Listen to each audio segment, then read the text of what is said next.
দেখো মায়ের কাছে একটু শুয়েছিলাম, এই এসছি মাঠে। এই দেখো ধান কাটা হচ্ছে, ওই দেখো কত পাখি উড়ে গেল। কি সুন্দর ধান না,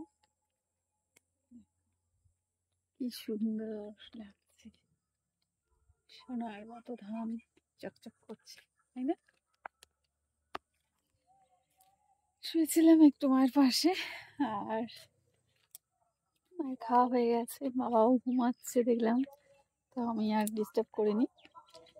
তো আমি চলে এসেছি মাঠে। এই মাঠটা আমার খুব পছন্দের, ছোট্টবেলা থেকে এখানে খেলাধুলা করেই বড় হয়েছি, সারাদিন মাঠেই কাটিয়ে দিতাম, না তো। কি সুন্দর মাঠ দেখো, এই কারা বসে আছে এরা, এই দেখো। চলো দেখে আসছে আমাদের কারা মাঠে, ওই যে ওখানে যে মন্দিরটা আছে, কারা বসে আছে, চলো দেখি ওদের সঙ্গে কথা বলি। এই যে আমাদের বট গাছ, এই বট গাছটা না যে অনেক বছরের পুরানো বট গাছ, এখানে আমরা বসে থাকতাম।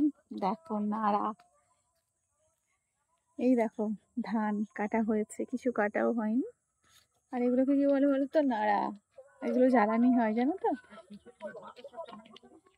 মিতাদি, বাবা তো ঠিক নেই, শরীর খারাপ, শরীর তো খারাপ।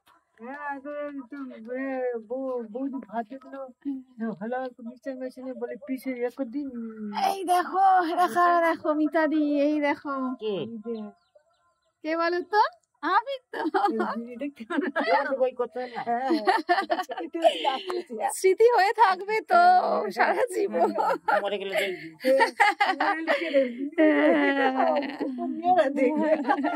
তোমাদের বাড়িতে এসেও দেখিয়ে যাবো, তোমার ছেলেদেরকে দেখিয়ে যাবো, দেখো, তাই না? দেখো সূর্য ডুবছে আস্তে আস্তে, 4টে তো বাজতে যায়। পড়ে গেছে কালকে, জানো তো? কালকে পড়ে গেছে, একটু লেগেছে কোমরে। ফটো তুলতে পারি না? ভোটের ফটো মানে ওর দোকান ছাড়া হবে না? হ্যাঁ, না এখান থেকেও তোলা যাবে। বার করবি কি? হ্যাঁ, এখানে তুলে তোমার তোমার দোকানে নিয়ে যেতে হবে, সাইবার ক্যাফে নিয়ে গেলে ওই ফটো ওখানে ওরা অন করে ওরা বার করে নেবে। দেখো কি সুন্দর রোদ্দুর না, রোদ্দুরে বসে আছে। আজকে এসছি তো মাকে একটু টাটা, তোমরা ভালো থেকো, সুস্থ থেকো, সুন্দর থেকো। আবার পরে কথা বলবো। না মা, এই লাঠি ধরে একটু 1 পা 2 পা বাড়িতে হাঁটছে, ব্যথা তাও।